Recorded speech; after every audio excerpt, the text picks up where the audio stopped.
Sometimes it's hard to see. Fall into my arms, let everything be. How can I answer your call if I don't hear you fall? There are no more heroes here, no more soul ballad, just plain fear. No one to save the day. I'm gonna do it my own way. There are no more heroes here, no more soul valor, just plain fear.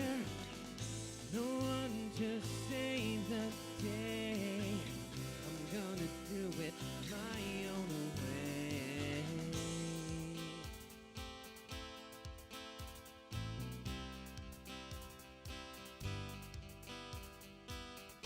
Desolate city street is all my eyes do meet. You ask me why I fear. There are no more heroes here. There are no more heroes here. No more soul valor, just plain fear. No one to save the day. I'm gonna do it my own way. There are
Good afternoon, ladies and gentlemen. We are here for day 13 of Teen Driver Education, the Hernandez Driveway. Ladies and gentlemen, today we're going to be talking about city, country, and expressway driving, as well as sharing the roadway and managing intersections. So we got a bunch of stuff that's going on today, and all of this is going to help you be a better, safer driver.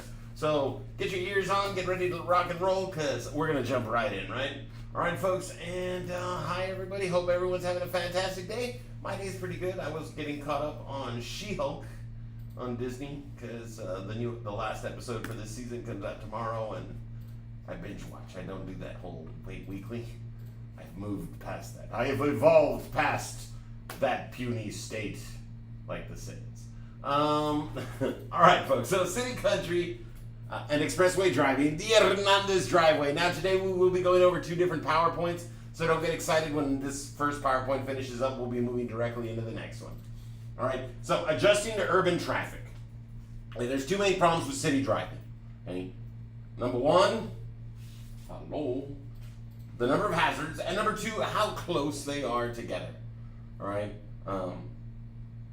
Now, traffic density. Traffic density is quite simply the amount of vehicles that you're going to encounter per mile. That's traffic density. Gets no higher than it does in the city, because that's when you have situations like this come up. This image right here is the very definition of gridlock.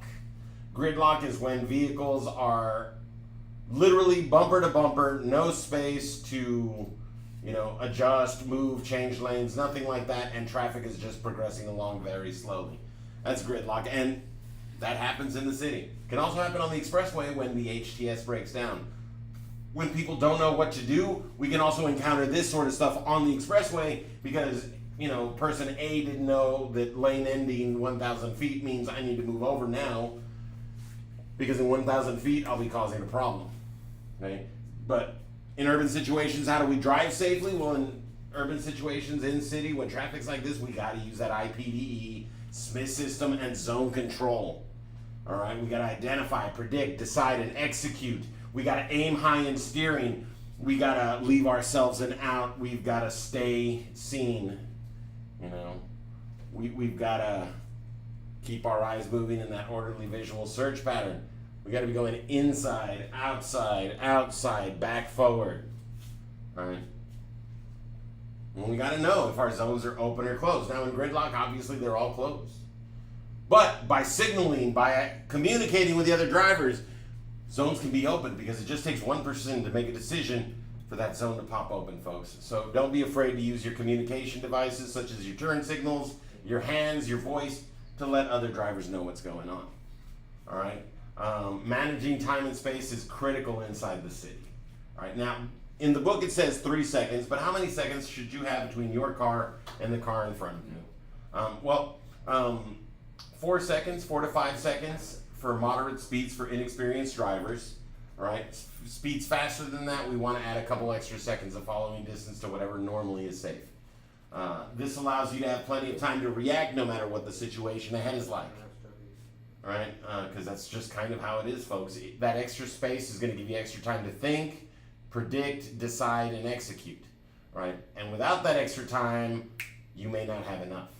Right? Now, what types of areas should you expect cars to stop suddenly in? Well, intersections, absolutely. Because lights change, people run a traffic signal, even though they got the green light. Someone ran the red light, and now they're hitting the brakes to avoid getting hit, or maybe they had a collision, and the cars behind them are stopping. Right? Where else? High pedestrian traffic areas. People think that they are Superman. They think that they are indestructible. They think that they're Mr. Immortal. Why? Because men and women that are perfectly intelligent, logical beings will step out in front of a 3,000-pound car going 20 miles an hour and say to themselves, they're going to stop, knowing that the car is required to stop. Not knowing if the car is going to be able to, though. Right? So, yes, in high pedestrian traffic areas, we need to watch out because people do the craziest things. There's a lady here in Texas, she just rolls out in her wheelchair, 0 F's given, she just gets into that turning lane and starts panhandling. Doesn't even check for traffic, she just goes. But we know we have to stop. We know we have to stop for those pedestrians. Lanes next to parked cars because parked vehicles can pull out at any moment, whether they're backing out of angled parking spaces or just pulling out of parallel parking spaces. Cars are just going to jump into the roadway and vehicles may have to stop suddenly. All right, business driveways with high volume traffic, H-E-B, Stripes, Walmart, Target, Best Buy, places like that. Right now, Spirit Halloween, right? Okay, places that have a lot of people going in and out.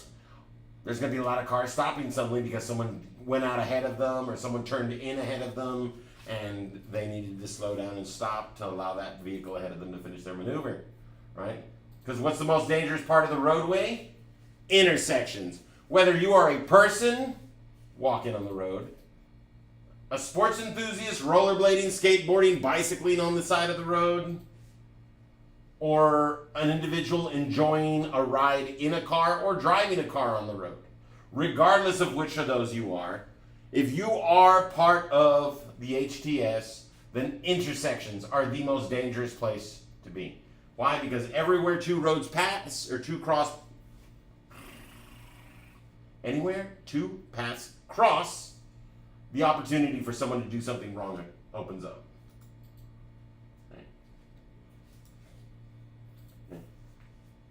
The most dangerous place to be is anywhere where someone else can take the decision to drive safe away from you. I'm not going to stop for this red light. Crash. Because they didn't want to stop. It was okay to put you at risk. People do that all day long. All right. Now, how do we handle tailgaters? Well, as we previously mentioned, hitting the brakes, brake checking them is illegal, dangerous, and self-destructive. So we don't do that. How do we handle them? Oh, and this is the best part. Most tailgaters are following you because you're driving too slow. Like they're too close because they think that you're going too slow. Okay? Well, why are they so hazardous? Because if you have to stop quickly, they can hit you from behind. They don't have the distance to make that full stop. So what do we do to manage them? You slow down. You slow down, open up that gap between you and the vehicle ahead of you. The very act of slowing down is going to enrage these people and it's going to make them want to get around you. Right?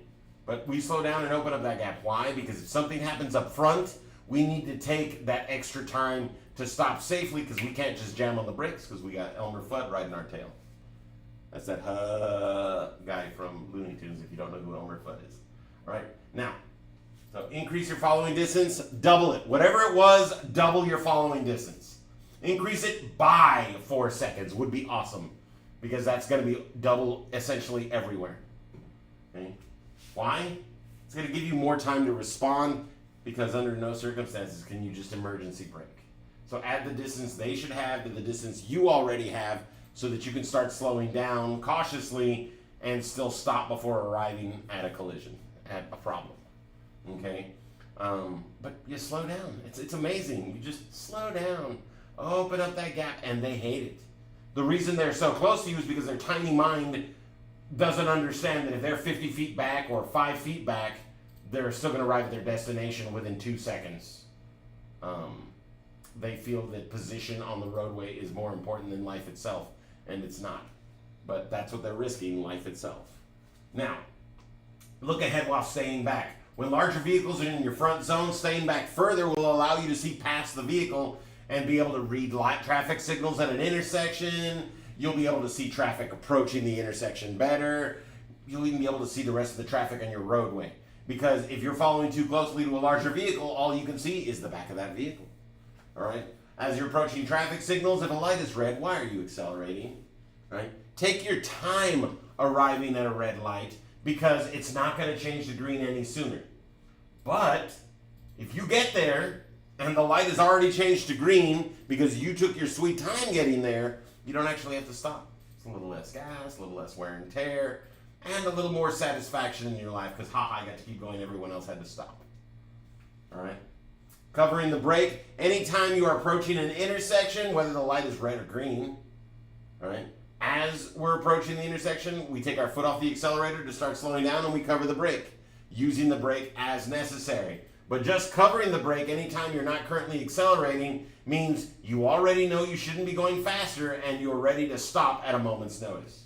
Okay? It can reduce your reaction time by 50%, and that may not sound like a huge difference, but 20, 30 feet is literally the difference between a serious collision and a minor one, or a non-existent one.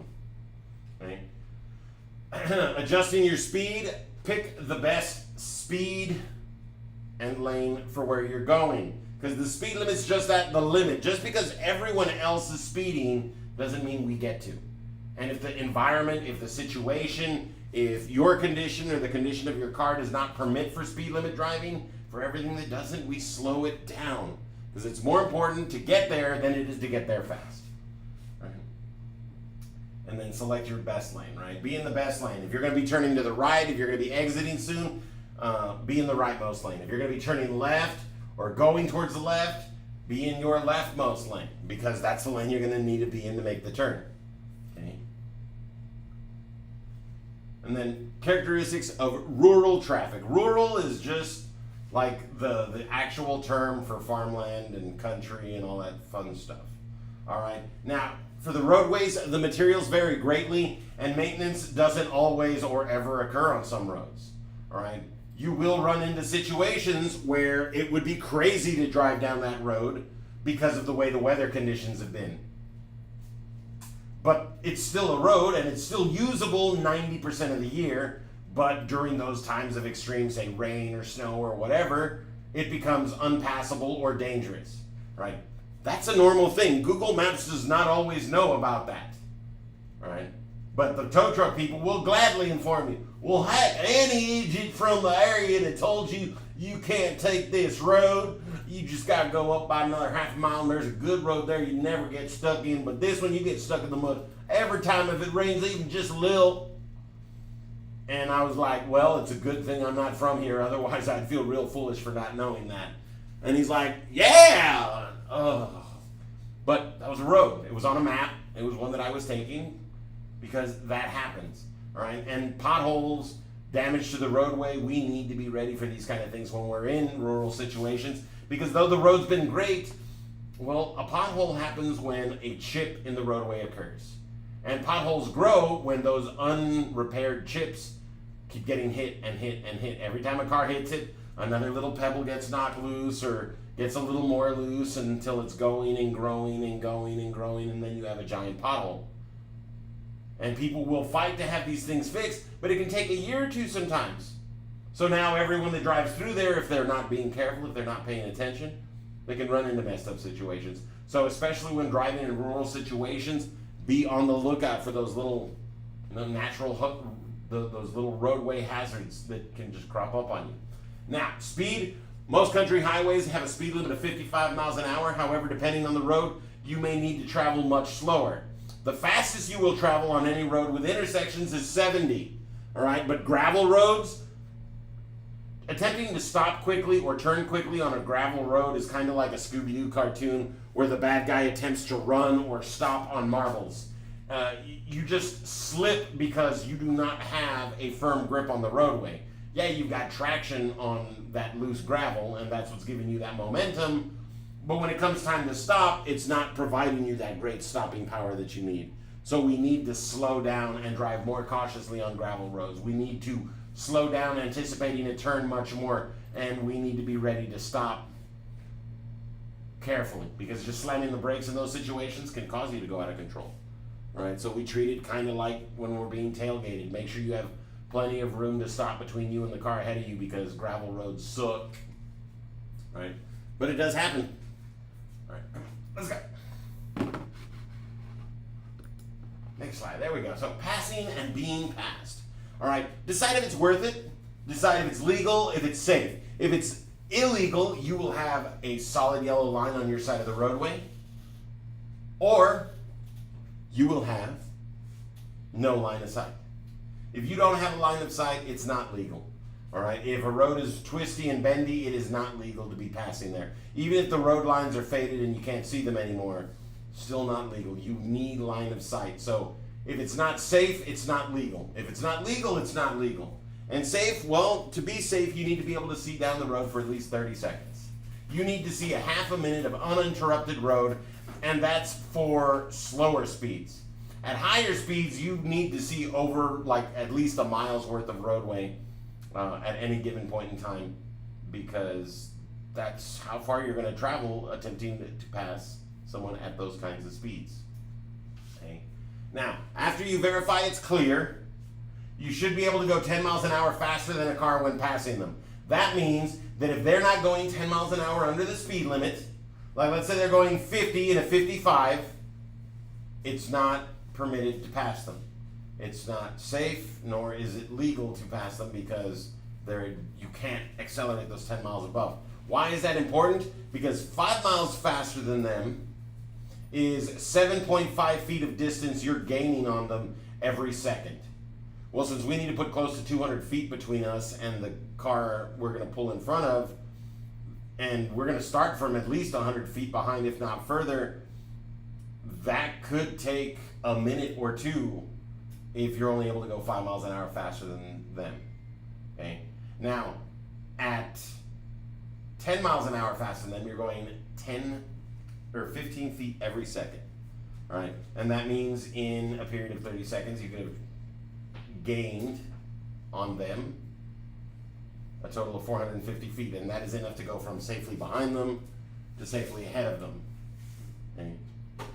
So we need to be careful, folks. We need to be making sure that we have that kind of speed difference between us and them, right? Because it doesn't mean you can drive faster than the speed limit. You have to stay within the speed limit to do so. Now, you should be able to see both headlights of the car you passed clearly in your rear view mirror before returning to your original lane. Okay? If you're being passed, slow down and let the other driver pass. The more you slow, the faster they pass you. If you slow down 10, then they got those 15 feet per second. If you slow down, say, 20 miles an hour, well, now they're passing you at a rate of 30 feet per second, and they will get past you much faster. Okay? So, but when it is time to execute a pass, here's the maneuver. Here's the procedure. Okay, move from your following distance, which is anywhere from 3 to 6 seconds behind them, to your ready position, which is 2 seconds behind the vehicle you intend to pass. Now, at highway speeds, this is 200 feet behind them. Okay? In-city speeds, 2 seconds behind them is still about 100 feet. Okay? It's 90. That's still a good bit of distance. This is why those 10 miles an hour makes that big difference. Right? Because at that higher speed, that's an extra 100 feet an extra 7 seconds just on your following distance, or on the distance that you are behind them when you start out. And that's just to get even with them. Then we still need to get ahead of them. So it gets tough. But anyway, so move from your following distance to your ready position, which is 2 seconds behind the vehicle you intend to pass. Signal to the left to prepare for your left lane change. Before you do anything else, turn on the signal. Okay, check your mirrors, check your blind spot to the left. Okay, if your front zone is clear, continue to accelerate to the proper speed. Change lanes smoothly and accelerate to at least 10 miles faster than the vehicle you are passing. If your front zone is clear, continue to accelerate to the proper speed. All right, if they're going 20 in a 50, get up to 50, get past them faster. Okay. Maintain your speed until you can see at least one of the headlights of the vehicle you are passing in the inside rear view mirror. Then you signal for your right lane change. Do your mirror checks over the shoulder blind spot to make sure that there isn't another vehicle that passed them that you missed. And then cancel the turn, or then signal the right lane change. Return smoothly to the right lane. Do not slow down once you've re-entered the lane. Okay. Once you're in full control, cancel your turn signal and then adjust your speed and lane position to best match the flow of traffic. All right. If you were just passing a vehicle by yourself, well, awesome. That means just continue to go as you want to go. All right. But if traffic up ahead is going slow, but not as slow as them, you're still going to need to slow back down so that you're not like racing to get caught up to them. All right. These are all no passing situations from left to right. That's an underpass with only 2 lanes of travel. There are no, well, heck, that's an underpass. But there are no broad shoulders. There is nowhere to go in case of emergency. No emergency escape route. Trying to pass in that situation is going to wind up risking your life. So that is a no passing situation. We do not attempt to pass people when we are within 100 feet of an intersection, a bridge, or a railroad crossing. It's not safe. We can't guarantee we're going to get past them within that distance, so we get back into our lane. Because yeah, if you think about it, that's just 2 seconds of travel at 30 miles an hour. And there's no way 2 seconds is going to let you pass somebody unless they were literally jammed in the road stationary.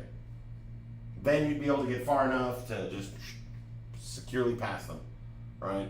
But we're not allowed to be passing. We're not allowed to be on the wrong side of the road when we are within 100 feet of an intersection, or a mere 2 seconds away. The third picture, that curve right there, anytime a road is curving to the right, that is a no passing situation for you. Why? Because you see as that yellow car stages into that second position to pass the vehicle and they're starting to catch up. Okay, now they can no longer see the roadway that they need to be checking for traffic because that silver car is in the way.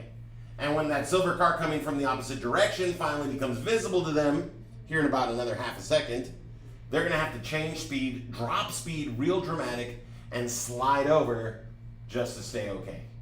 Okay? And they're not going to execute their pass. So when the road is curving to the right, that is a no passing situation. But those all have the appropriate road markings, those solid lines where they should. And then that last one, if you can't tell what that is, that's going over a hill. You should not be passing as you are approaching the top of the hill. But once again, the proper roadway markings should be present. But plain and simple, unless you're Superman or woman, some sort of alien species with X-ray vision would suffice, and you can see through that hill and verify that there are no cars coming, then you would have no other way of verifying that whether or not it's safe to attempt to pass at that point, right? Because there could be a car just on the other side of the hill that you don't know about, and you attempting to pass there could result in a collision. So do not attempt to pass as you are approaching the crest of a hill. Now, once you can see downhill and a good distance beyond, and you see it's clear, then you can attempt to pass. Right? Not the best situation, but definitely much better than the uphill. Okay. Now, rural signs you may encounter. Slow-moving vehicles are required to have this orange hexagon. It is a hexagon. It's got 6 sides. Yes, there's a triangle on the inside, but the whole thing has them 6 sides. All right, slow-moving vehicles are traveling slower than 25 miles an hour and are required to display that emblem when they can't go faster than that. That's what makes them slow-moving vehicles. All right, the signs are reflected so that you can see them at night, but here's my pro tip. When I arrive behind a slow-moving vehicle, what do? I slow down and I follow them courteously. I have an appropriate following distance and I wait. Why? Because I know they know I'm there.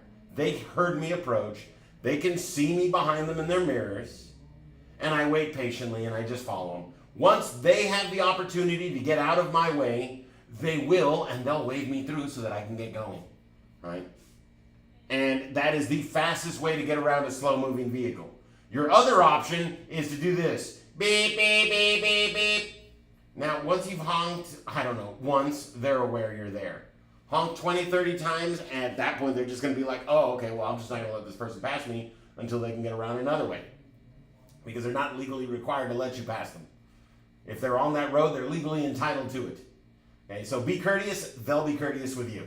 Be rude, and they will make you take as long as frickin' possible to get to where you're going because they don't have to be polite to you when you're rude to them. Okay, so be polite.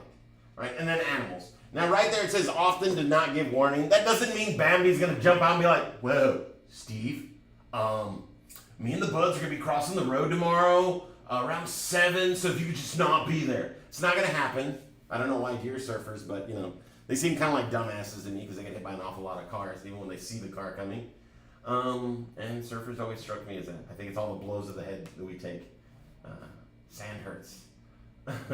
No, what does not give warning means is they're jumping out of nowhere. You know, they're coming out from tall grass, from within tree lines, and they're just jumping into the roadway, and you had no way to know that that was going to happen until the very last moment.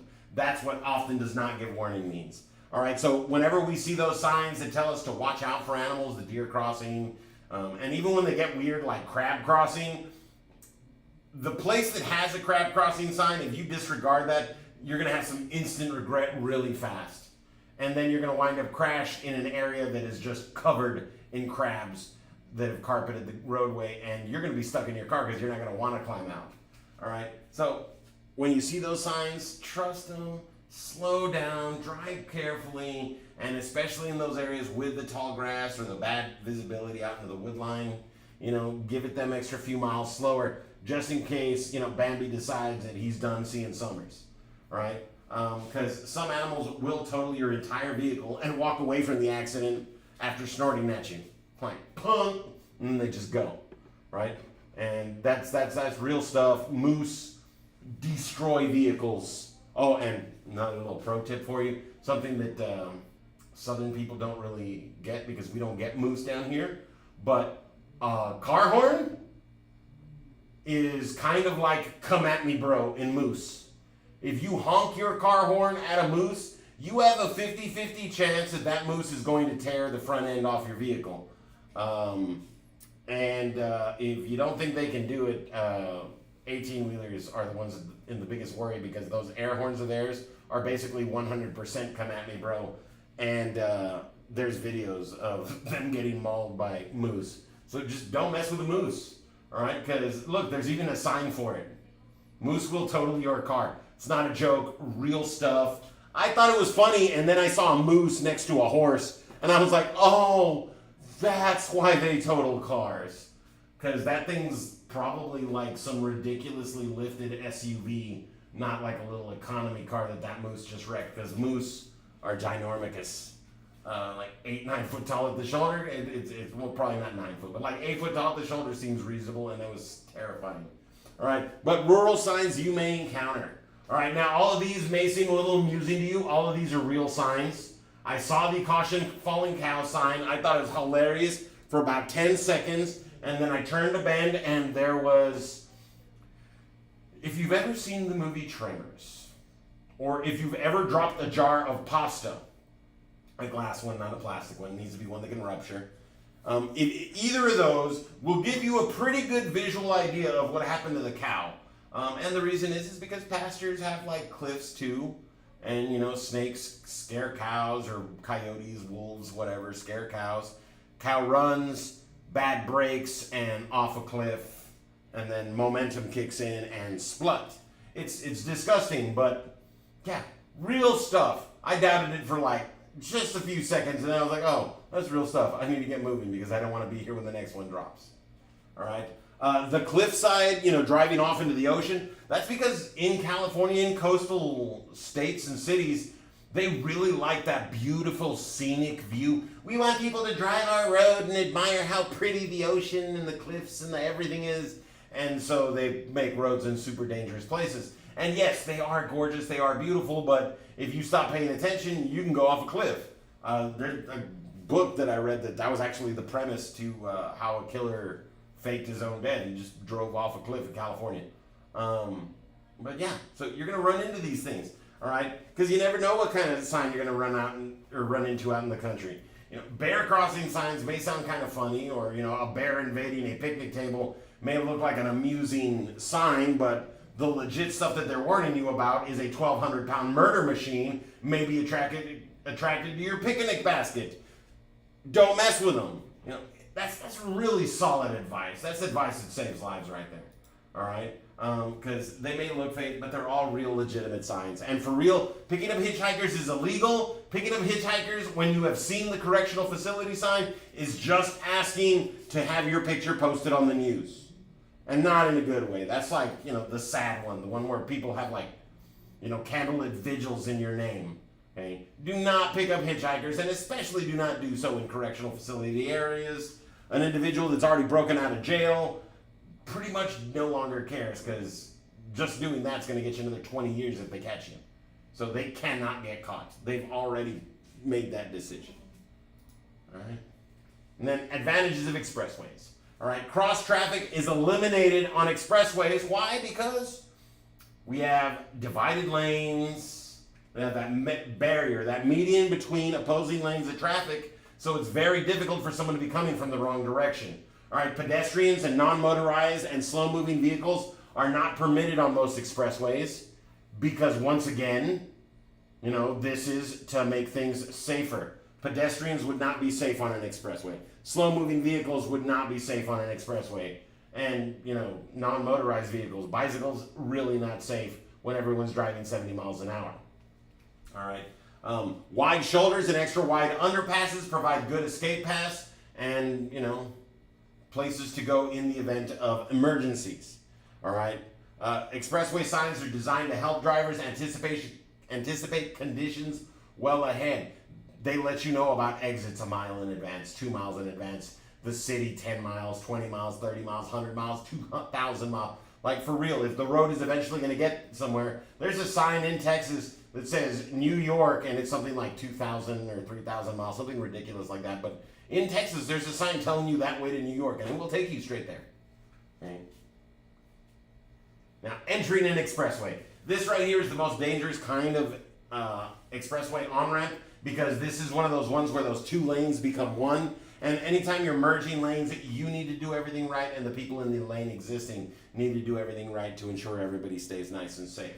So now is the time to use the accelerator. You should be signaling while you're still in the acceleration lane and that lane that's going up. You should also be looking over, finding a gap, matching their speed, positioning yourself for that gap, and then continuing on so that when you do merge, you merge safely and effectively into a spot that can take you. All right? Because you should not be going slower or faster than the traffic you're merging with, because you're not trying to get rear-ended or rear-end someone else. Right? You should be going the same speed. Okay? Don't be afraid to use the entire acceleration lane until you have a safe, clear zone to merge into. But find a zone, and remember, it's easier to slow down and let the zone move up to you than it is to out-accelerate another car. Because out-accelerating another car, we have speed limits, and we're competing against the ego of other drivers. Most drivers will allow you to merge behind them, no problem. But if you try to merge ahead of them, they may attempt to accelerate or do something to get ahead of you, because they don't understand that 1 or 2 seconds on the roadway is all that sort of maneuver saves. And it's not cumulative, it's total. 1 or 2 seconds. Drive like a jerk and you save 1 or 2 seconds. Drive courteously and you lose 1 or 2 seconds. Oh no. Right? Now, exiting an expressway, nice and safe. Very easy, folks. You should maintain your speed until you reach the deceleration lane. All right, keep going whatever speed you're going in the rightmost lane until you get to the deceleration lane and the broken line, right? Now, once you're completely off the expressway and in the deceleration lane, you can start to slow down safely, but it's best to wait until you're almost at the exit ramp because other drivers merging into the exit lane, still going the full speed limit, may be coming up behind you. And if you slow down too early, that can cause a collision. So wait until you're almost at where that white V starts up, close to the exit. V for victory, folks. Wait for that to start decelerating so that you can slow down safely before meeting the traffic on frontage and not pose a threat or get hit by a vehicle coming from the express. And then you don't want to slow down too early or else you run the risk of other drivers hitting you from behind. All right, so reading the expressway. Okay, so there's one road that will take you from San Antonio to Los Angeles. There's another one that will take you from New York to San Francisco. Okay, expressways that travel east and west are even numbered. That's why all the expressways from the valley, all the ones that we know, are odd numbered because they're all heading north, getting out of here. Okay? Because odd numbered expressways travel north and south. All right? Now, mile markers. Mile markers tell you where you are in the state in relation to the westernmost and southernmost point in the state. All right? It starts at the bottom left, like the first quadrant at a graph, right? And then it goes up and out, right? If the numbers are going up, okay, then that means, no. Sorry, I missed something. There you go. So if you're traveling north or east, the numbers will be going up, right? If you're on an even numbered expressway. If you're on an odd numbered expressway, you're traveling south or west when the numbers go down. Okay? You're traveling south on the odd, you're traveling west on the even.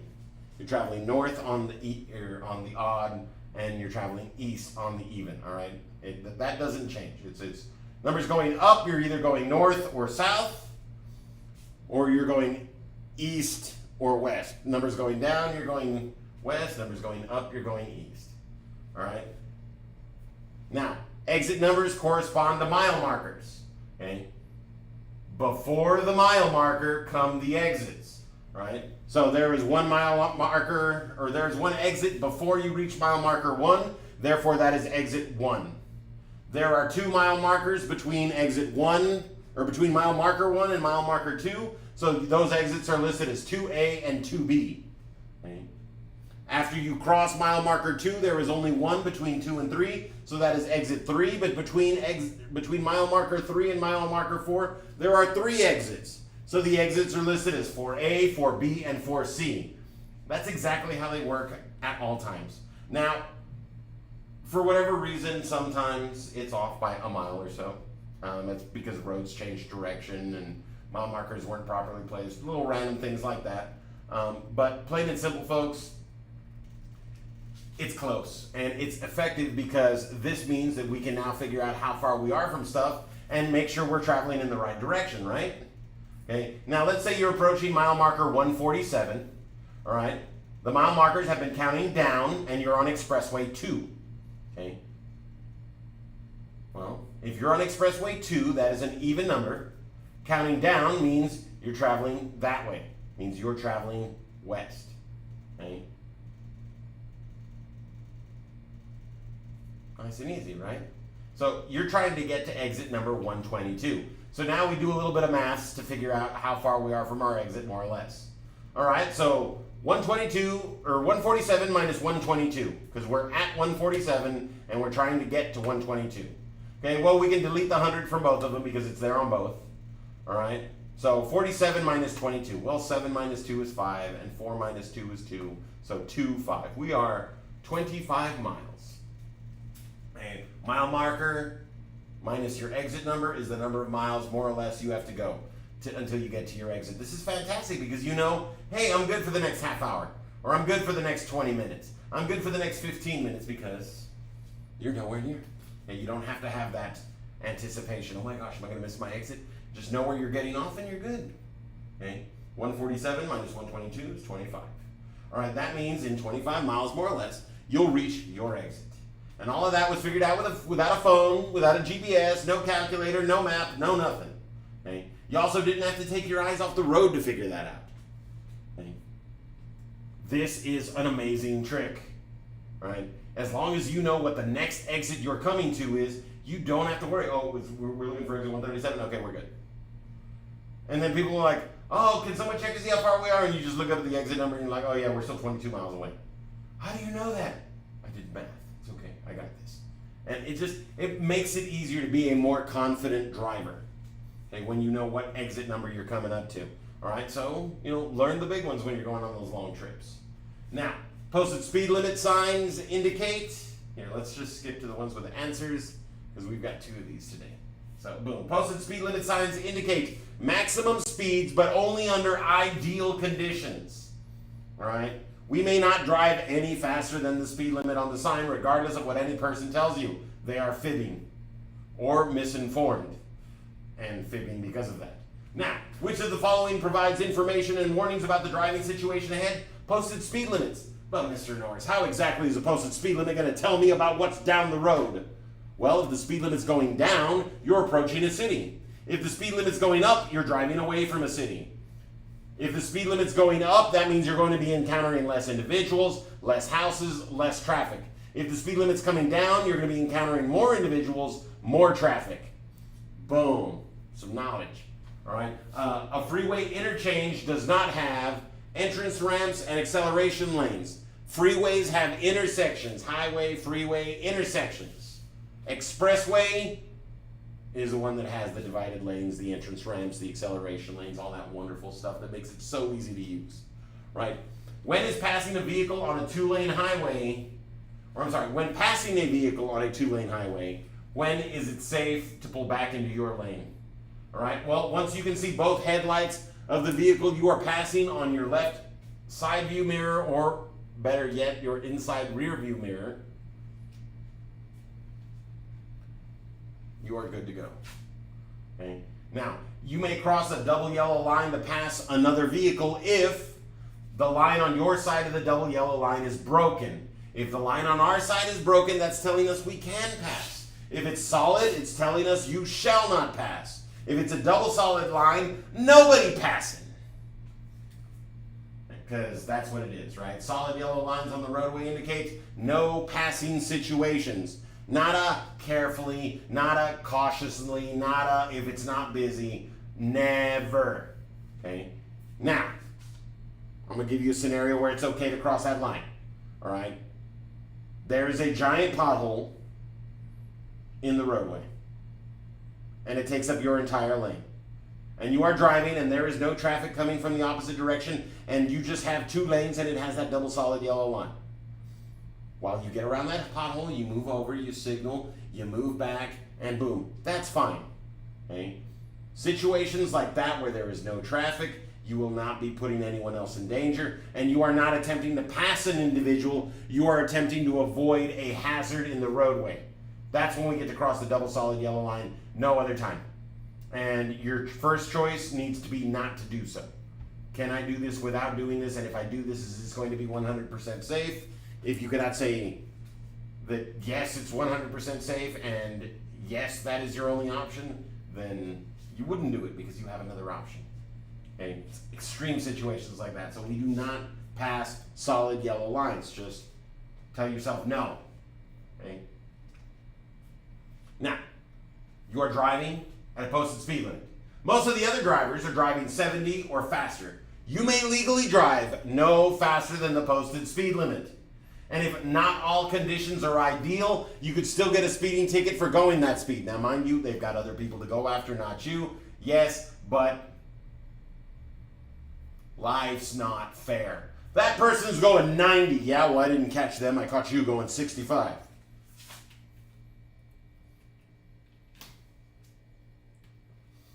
All right, so intersections and sharing the roadway. All right, so what clues identify an intersection ahead? What can we look out for to try to identify intersections before we arrive at them? Well, street signs and street lights are always going to be at intersections. Roadway markings, you may see, the little turning lane opening up down the road. That would definitely indicate that there is an intersection. Crossing traffic, obviously, you can see cars crossing. Parked vehicles on a cross street. You're like, there's an intersection up ahead. You see cars parked over here off in the distance. Well, that's where your intersection is going to be. All right. Turning traffic, because obviously if a car turns, it's hopefully turning onto a road, not just random field.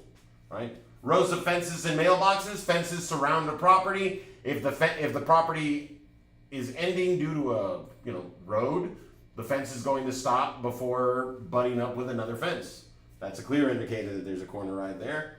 And then mailboxes. Mailboxes are generally put inside of corners so that the postal person doesn't have to stop like right there, right? Or right in front of a main entrance. And then power lines. You ever notice power lines crossing the street somewhere other than where there's an intersection?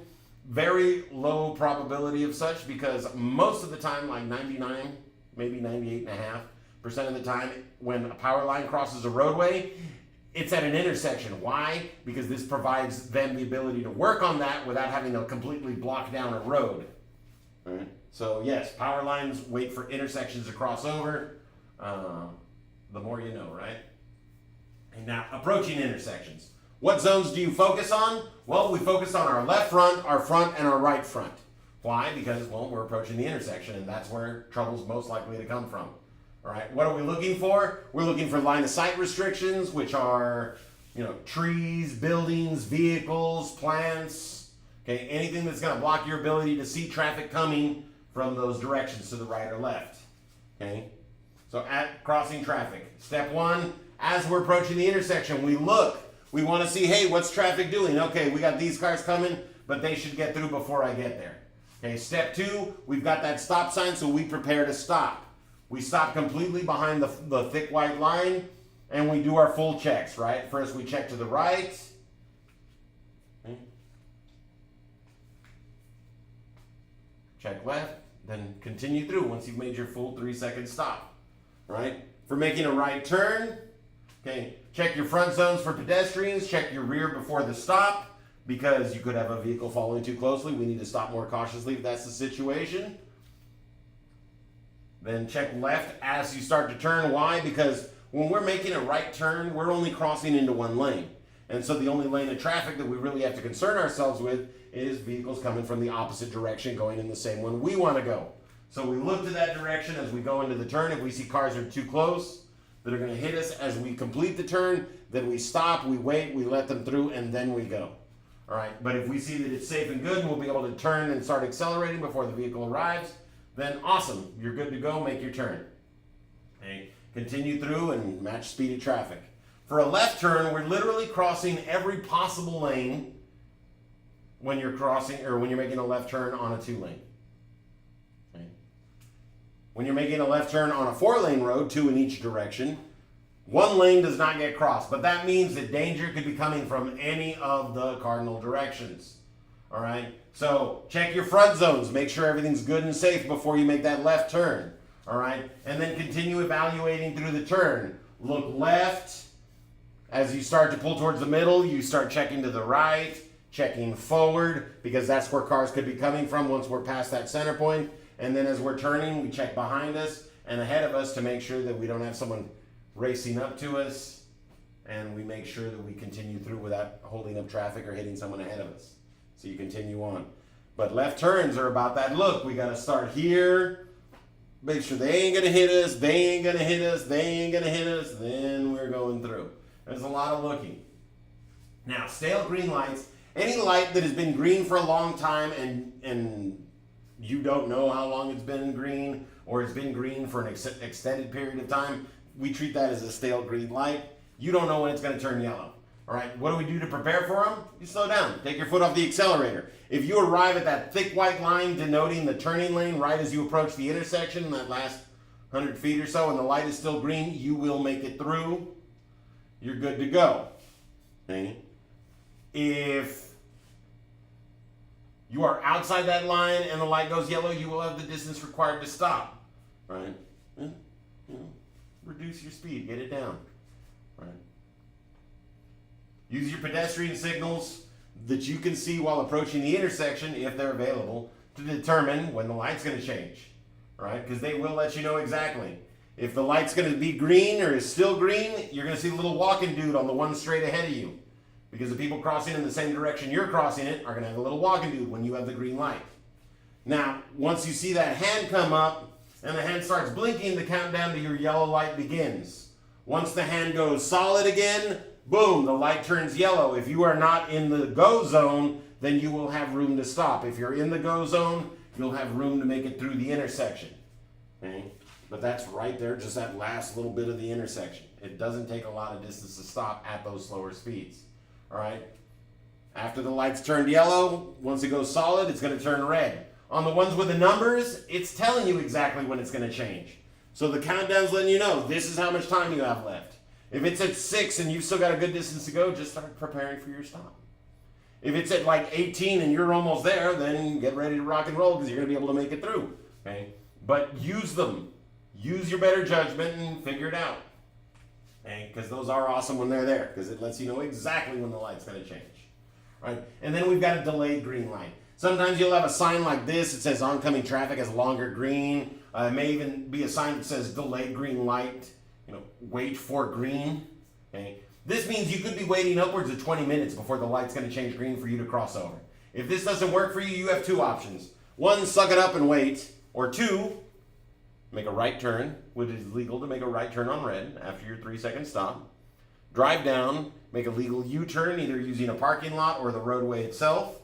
Come back and then make another legal right turn on that intersection. Those are your two options. Okay? And I can almost guarantee that if you decide to do the rights, that karma and luck will have it that the light would have changed green right when you're arriving there to make your turn. And you'd wind up making another right on red anyway, because that's kind of how luck works out. Right? I've been stuck at these, the longest I've ever had to wait is 20 minutes. Right? Just think of it as part of your adventure. Right? Now, determining the right-of-way. Okay? The right-of-way is the privilege of immediate use of the roadway. Right? What does that mean? That means that anytime two paths cross, vehicle or pedestrian, someone gets to go first. Okay? So here's how you determine the right-of-way. Right? We yield at stop signs to pedestrians in or near the crosswalk, all traffic on the through street. Okay? We always yield to pedestrians. Pedestrians is just forever. Even if we get to go, even if we have like the right to go, we still yield to pedestrians. So just put that in your head. Pedestrians always get to go. Go ahead, sir. Go ahead, ma'am. Just focus on that, because the second a pedestrian tries to go when they shouldn't have and gets hurt because of that, they're going to blame you. Why didn't you let the pedestrian go? Because pedestrians always have the right of way. So always pedestrians. Just assume that. Right? Pedestrians, now who do you yield to at a fresh green light? We yield to all pedestrians still in the crosswalk and vehicles still in the intersection. A green light does not mean go. It means go once the intersection is clear of people, vehicles, and bicycles. Okay. Coming from an alley, driveway, or private roadway, such as a business parking lot, those are private property, you must yield to all pedestrians before reaching the sidewalk so that they're not forced to walk into the roadway to get past your vehicle. Okay? And you must yield to all vehicles in the street. Make 2 stops if necessary. Okay? You must yield at all yield signs to all pedestrians in or near crosswalks and all vehicles on the cross street. Once again, we only go when it's absolutely safe, and we always yield to pedestrians. Right? Now, we yield to emergency vehicles that are actively using their siren or flashing lights. Okay? We stop, we stay out of their way, we let them go through, give them the right of immediate use, because we never know who they're going to go save. But it's somewhat important. Okay, me, every time I think my abuela. Right? I think the most important person to me. But when she was still alive, she was like the one that, like, every time I heard an ambulance, it was think about abuelita and treat that ambulance like they're protecting her. Or treat that police officer like they're on their way to help her. And that always got me out of the way like that. Now that she's gone, I still think about her every time I hear that. And I get out of their way, because it's somebody's mother, grandmother, sister, brother, father, uncle, cousin, home, business, whatever. Right? Maybe even if it's just the puppers. I mean, if I heard that like a family of bulldogs died in a house fire because the fire truck was delayed by a douche canoe in a Silver Escape, I would like blame myself even if I didn't have a fire truck near me, because I'd be like, I'm so irresponsible, because I love me some bulldogs. Right? So always yield to them emergency vehicles like someone's life matters or counts on it, because it does. Right? Yield when turning left at any intersection to all pedestrians in your path. whether in the lane ahead of you or where you're going to turn to, and all oncoming vehicles that are close. If you can get through the left turn safely without someone hitting you, without having to hit the brakes, you're good. If they're going to have to hit the brakes to avoid hitting you, you need to wait. Right? Yield at all four-way stops to all pedestrian in or near crosswalks. All vehicles that arrive before you or a vehicle from the right if you arrive at the same time. Because first stop, first go is the first rule for right-of-way. The second rule is the person to your right gets to go. Okay, if they've got someone to their right, they get to go first. If they've got someone to their right, you have someone at all four spots. Whoever got there first is going to go. All right, and then after that, it gets more confusing. If you really want to know, you can ask us about the rest of that on the driving lesson.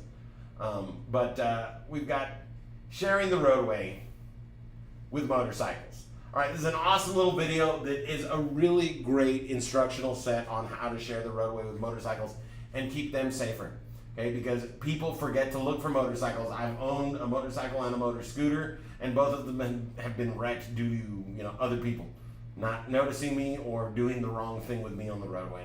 All right, so please, folks, pay attention, because this one, knowing how to do things the right way, could literally mean the difference between someone dying or not. Because motorcycles, there's like no protection, and helmets only marginally save you. All right, so check them out.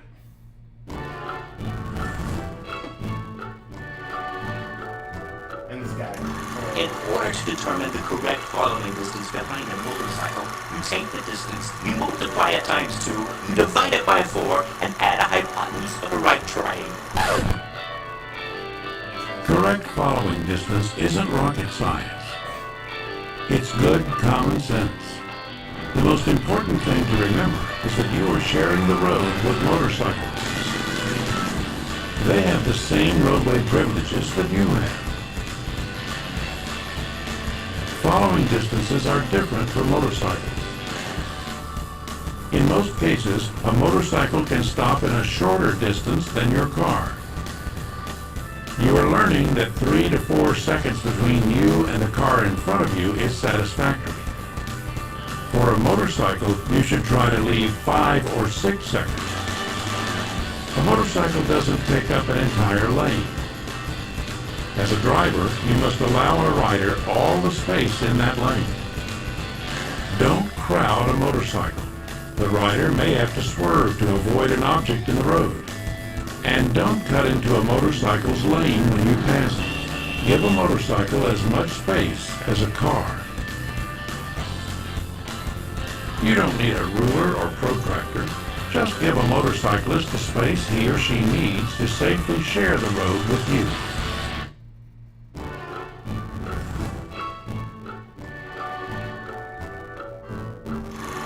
One can calculate the proper left turn on ordinary graph paper. Each square on this sheet equals 1 foot. First, draw out the intersection, making sure all your measurements are exactly right. Graph paper and measurements? You don't need that. You just need a few extra seconds before beginning your left turn. When a driver enters a left turn lane, there is often approaching traffic. A normal reaction is to locate a gap in the approaching traffic. When the gap arrives, the turn begins. The problem? There was a motorcycle in that gap, hidden by oncoming traffic. Don't anticipate a turn. Take an extra second or two to check for a motorcycle behind approaching traffic. It's easy to do. No pencil or graph paper required. Just wait an extra second and look before turning left. While you're at it, take an extra second and look again before turning left or right. It's easy to miss a motorcycle in traffic, and a motorcycle's speed of approach can be deceiving. Look and look again. Solid advice. Yeah, most people start moving as the car's approaching. Wait for it to pass so you can see. I invented these new X-ray glasses that let you see all around you, not just straight ahead. Oh, didn't see that coming. Motorcycles are hard to see. Add the blind spot that most automobiles and trucks have, and the task becomes harder. You can't trust your mirrors exclusively. You have to turn your head and look through the side windows. That's why your head swivels. If you don't make a habit of checking your blind spot, one of these days there will be a motorcycle in it. Look and then look again. It's a good driving habit to develop. Sharing the road with motorcycles isn't rocket science. We've all got a right to be on the road together. We just have to watch out for each other. Don't follow motorcycles too closely.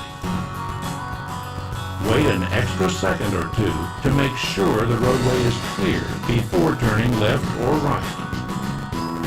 And check your vehicle's blind spots by looking out the side windows. You'll be a better driver, and you'll be sharing the road safely with motorcycles.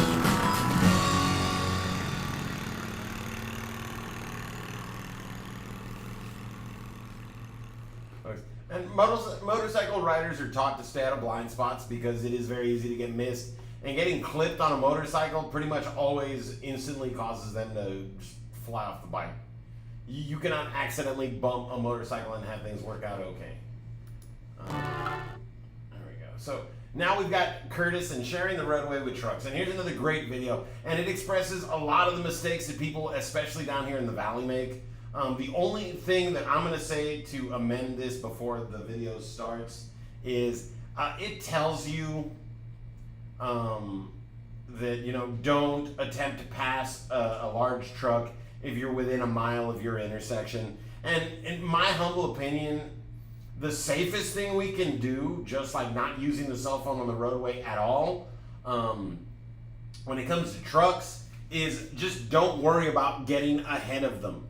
All right, because it is much easier to get behind a 60-foot long vehicle than it is to get ahead of a 60-foot long vehicle in traffic.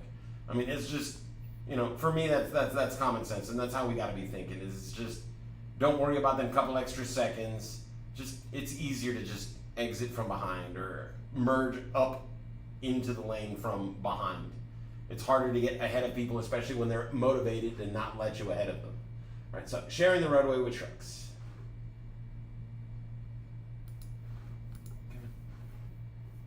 Play.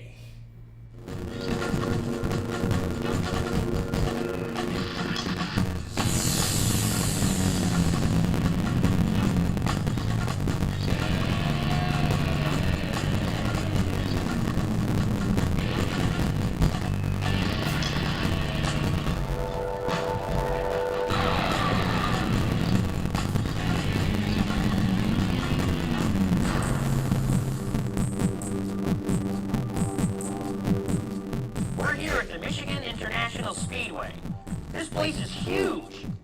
It has a grandstand capacity of 136,000 people. That doesn't include the fans in the infield, the racing teams, or the people that run the place. The track is over 2 miles long, and some of the best racers in the world drive here, including NASCAR and kart teams. But we're not here to race today. We're here to learn how to share the road with big trucks. And believe it or not, this is one of the safest places to teach you. While we're used to thinking of race car drivers as professional drivers, I'd like to introduce you to another kind of professional driver. This is Dave Gulak. Dave is a professional truck driver who's going to be helping us out today by driving our tractor trailer. Now, Dave doesn't drive a truck around a track like this at 200 miles per hour, but he is a trained professional just like the guys who race here. Dave, what does it take to be a professional truck driver? Well, it takes a lot of training and a lot of experience, Curtis, not to mention a special license. I've been driving for 18 years and logged over 1 million miles without being responsible for a crash. And I have a family at home that thinks that's a pretty special thing. And if there's something I can do out here to help other drivers get home to their families, that's great. That's a lot of miles, Dave. How does that happen? Well, you have to be informed, alert, and follow some of the same basic rules as other drivers I'm sharing the road with, making some adjustments for the type of vehicle I'm driving. It's not a car, and people driving around me need to understand the differences. Well, that's what we're here to learn about today. Now, let's meet our driver education students that are going to be with us while we learn about sharing the road with large trucks. We have Christine, Clarence, and Teresa. Any questions? Yeah, can we check out the truck? Sure. That's right. Why don't you tell us about it? Sure. This is a Kenworth W900. Has a Detroit diesel engine which puts out 450 horsepower. It's capable of pulling 80,000 pounds. It weighs 25,000 pounds with a full-size trailer. Up here on the panel, you have all your critical information about how the vehicle's operating.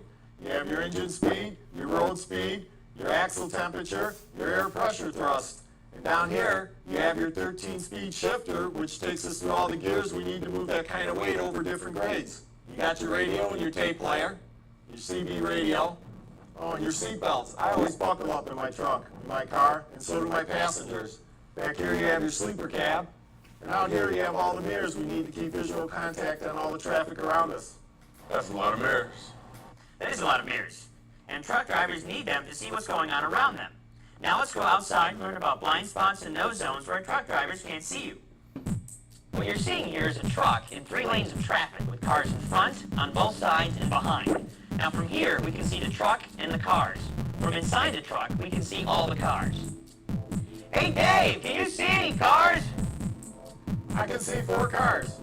Let's move the cars until Dave can't see them either with his mirrors or in a direct sight line. We'll stop the cars when they first become invisible. Okay, Dave, can you see any cars now? I don't see any cars. These cars are in blind spots or no zones. You don't want to stay there when driving around a truck. You want to pass through them quickly. If a truck driver can't see you, bad things can happen. For example, if you're on the blind spot on the driver's side of a truck, and he has to make a lane change to let in merging traffic, and he can't see you, you could easily get hit. Blind spots and no zones are in front of trucks, on both sides, and behind.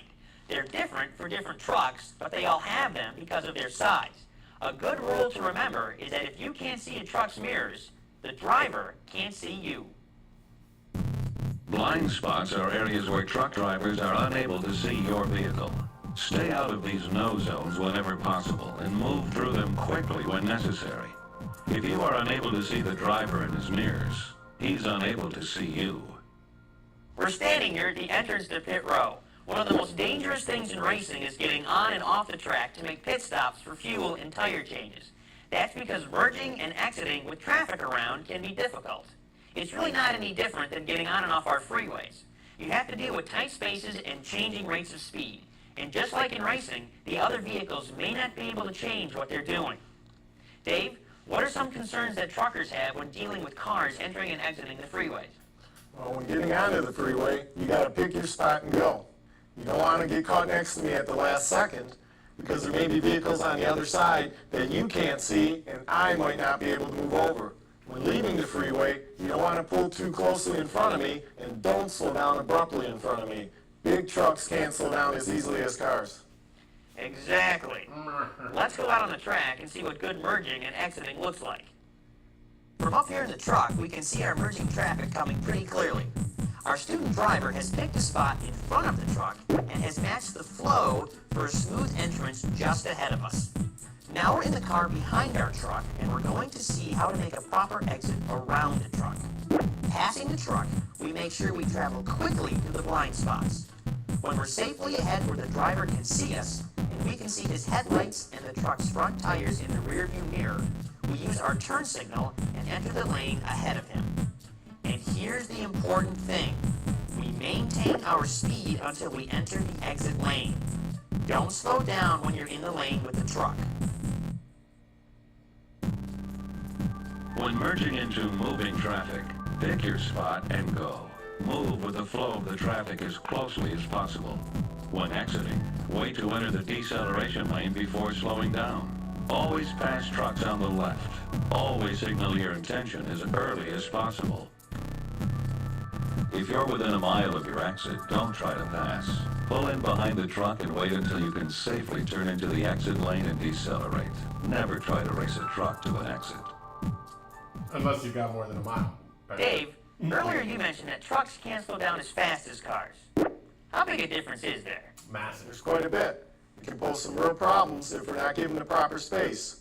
Trucks have to deal with basic physics like everything else. For instance, inertia. Objects in motion tend to stay in motion. How long it's going to take a truck to stop is basically going to rely on two things: how fast it's going and how much weight it's carrying. The more weight, the more time needed to slow down that momentum. A truck hauling steel will stop a lot slower than a truck hauling eggs. How about a little experiment to show the difference between trucks and cars? Sure. Dave has got our truck coming around the track at 55 miles per hour. When he reaches the pylons where Clarence is standing, he's going to brake as hard as he can while still maintaining safe control of the vehicle. Earlier, we had Christine do the same thing with her car, and we left it where we can compare stopping distances. Here comes the truck now. Now this is under ideal conditions when the truck's absolutely empty. Full, it would take 3 times as long to stop. Wow, it's a good thing we didn't leave Christine's car in the same lane.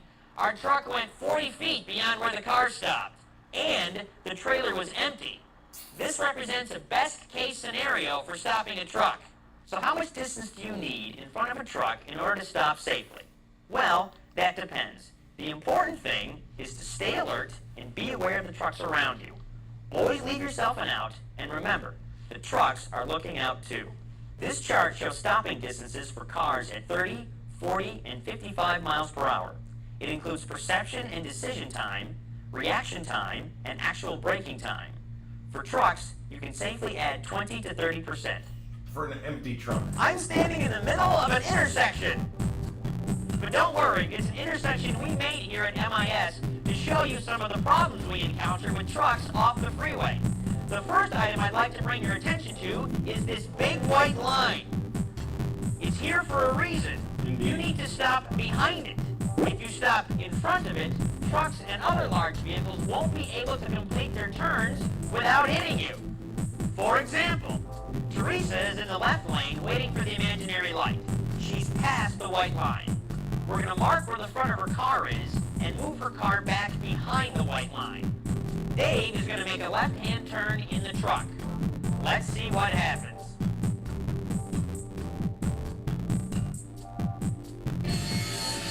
Oh no! It's a good thing Teresa moved her car behind the white line, or she'd be doing some explaining to the parents.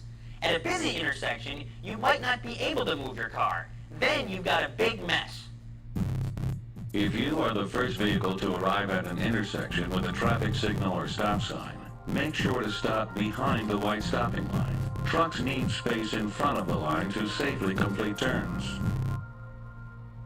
There's another situation at an intersection that we'd like to call your attention to. Have you ever seen a truck parked like this? You know what? He did it on purpose. And here comes Clarence pulling right up behind him. There's room on the right, and he's going to try and pull up alongside him, but we're not going to let him. You know why? Because this truck is trying to make a right-hand turn. Clarence should have known that from the flashing turn indicator and the position of the truck. The important thing is that Clarence stays behind the truck. Let's put some cones up where Clarence wanted to go. Okay, Dave, go ahead and make that right-hand turn. Trucks sometimes need part of the left lane to make wide enough right-hand turns. Otherwise, they may hit the curb or objects close to it. Make sure that object isn't your car. Those cones sure are taking a beating today. Trucks make wide right turns. When approaching an intersection, check for turn signals. If a truck is indicating a right turn, stay behind it. Don't try to squeeze by on the right.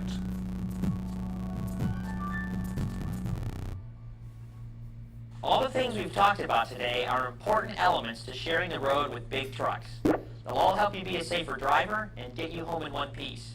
And they all have one thing in common. They require that you pay attention. More people under the age of 25 die in car crashes than from any other cause. You're getting ready to do something dangerous.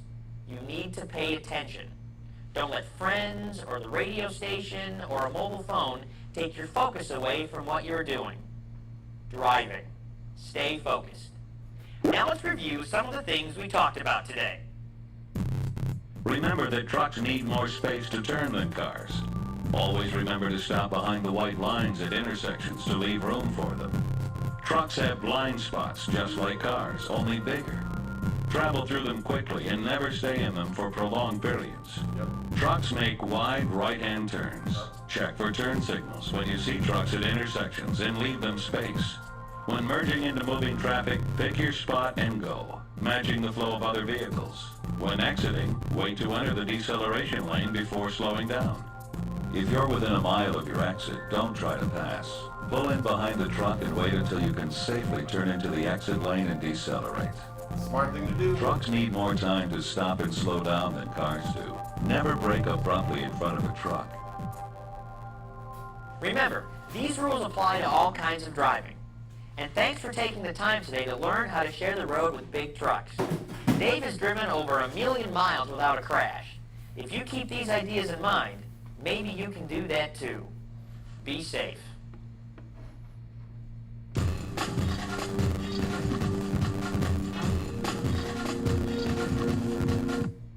All right, and that's just good advice, folks. All right, but see, the thing is that when we don't take that advice, when we choose to do the wrong thing, especially when it comes to dealing with motorcycles and trucks, there is quite often a loss of life. That's why this is part of your curriculum. This is the stuff that y'all have to learn, because all too often we're waiting to make that left turn and we see the car coming, and before it even arrives at us, we start to move so we can fit into that gap, so we can get through there faster. But when there is a motorcycle in that blind spot, now we have two choices. One, we hit the motorcycle and continue through. Or two, we slam on the brakes and stop where we are and risk getting hit from the side. So please do take those couple extra seconds. When it comes to the big trucks, remember, stopping distance is directly proportional to weight. So if you triple the weight, because an empty truck with a trailer is roughly 25,000 pounds. Maximum weight limit on Texas or United States roadways is 70,000 pounds. Anything heavier than that can damage the roadway. Right? When you see them depressions in the roadway, that's caused from vehicles near the limit slamming on the brakes or vehicles over the limit. All right? So they could literally weigh 3 times as much, and that means it could take 3 times as far. So there was an extra 40 feet, but it could have just as easily been an extra 440 feet.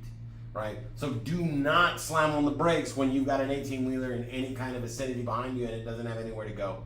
All right?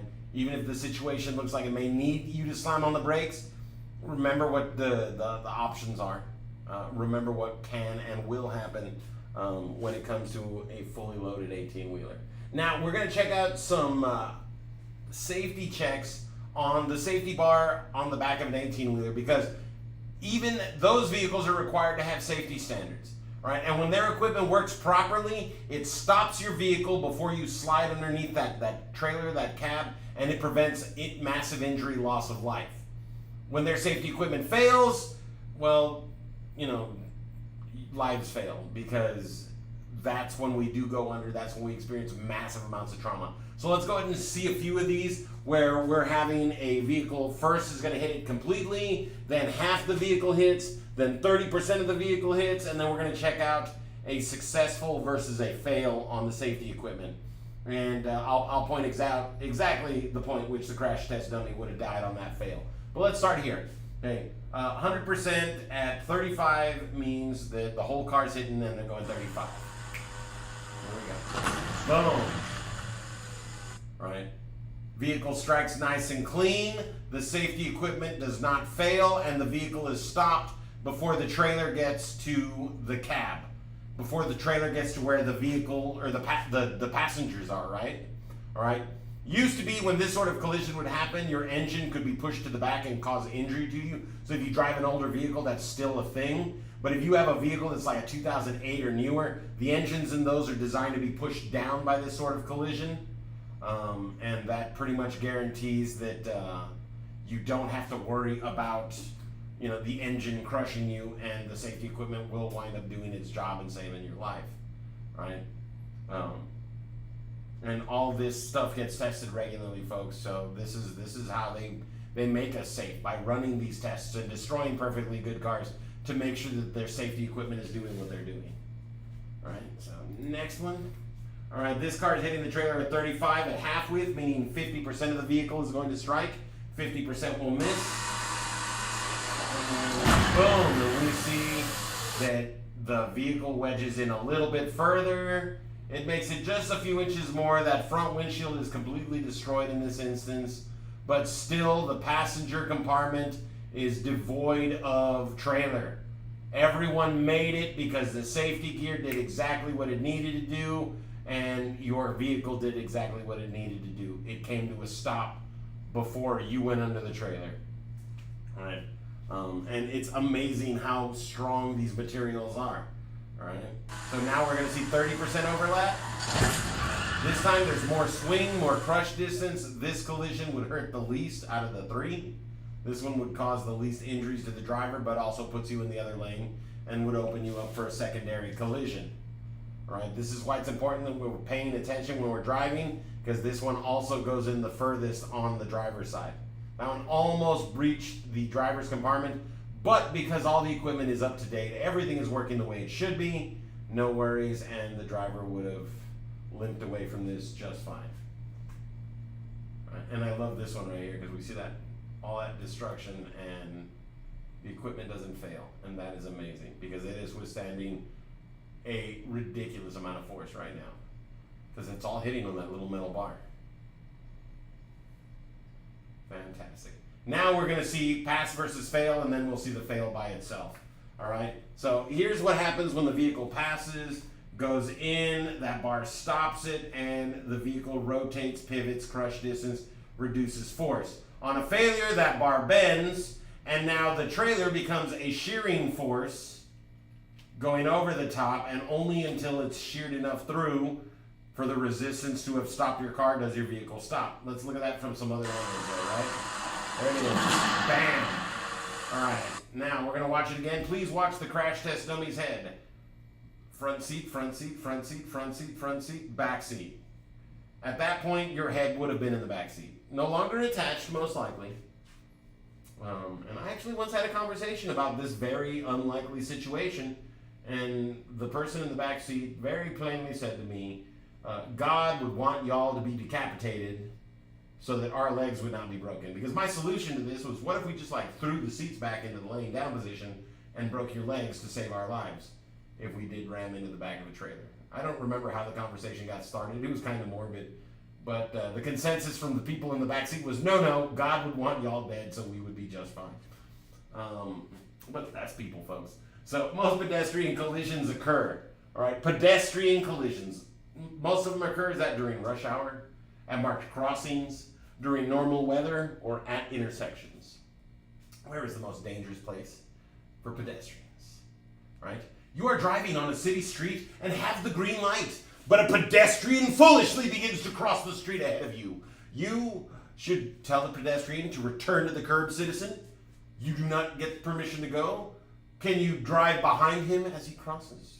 As soon as they're out of your way, you get to go? Must you change lanes to avoid hitting them? Or must you stop even if the light is green? What do you have to do when pedestrian man steps out in front of you? Now, mopeds are restricted from, is that high-speed roadways, roadways after dark, rush hour traffic, or passing other vehicles. Now, if you're not familiar with a moped are those bicycles that have those little motors that can be engaged to make them go about 10, 15 miles an hour. Right? They are slow-moving vehicles that you can either pedal by foot or run off of power. All right, and then most states require that when a school bus is stopped to load or unload passengers on a two-way street, drivers, is that in both directions must stop? Is that should slow down and prepare to stop? Is that in the oncoming lane must stop? Or is that in the same lane must stop? Most states require that when a school bus is stopped to load or unload passengers, drivers, what should or shouldn't they do? What must they do? What mustn't they do? Right? These two motorcyclists are riding in an offset position to absolutely, they look cool, but that's not why they're doing it. Is that to maneuver within their lane? Is that to prepare for a turn? Or is that to increase following distance from the vehicles ahead? Okay. And then to avoid traction reducing conditions, motorcycle and scooter riders actually do a couple of these things, but one of them is much more important. Is it reduce speed, increase speed, swerve to the left, or change lane position? Number 7, you are the driver of the yellow car. You are not in a no zone area, rushing to get away from tailgating car, moving out of the no zone area, or you are in the largest no zone area. That is for the yellow car. Right? And then number 8, when an emergency vehicle approaches with a siren, you should stop where you are. turn off the road, pull over to the right and stop until it passes, or speed up and get away quickly as possible. What do we do? All right, so number one, most pedestrian collisions occur. Absolutely, folks. At intersections, the dangerous place for everybody and everything. You are driving on a city street and have the green light. A pedestrian foolishly begins to cross the street ahead of you. You have to stop even if the light's green, because we always give the meat bags the right of way. Right?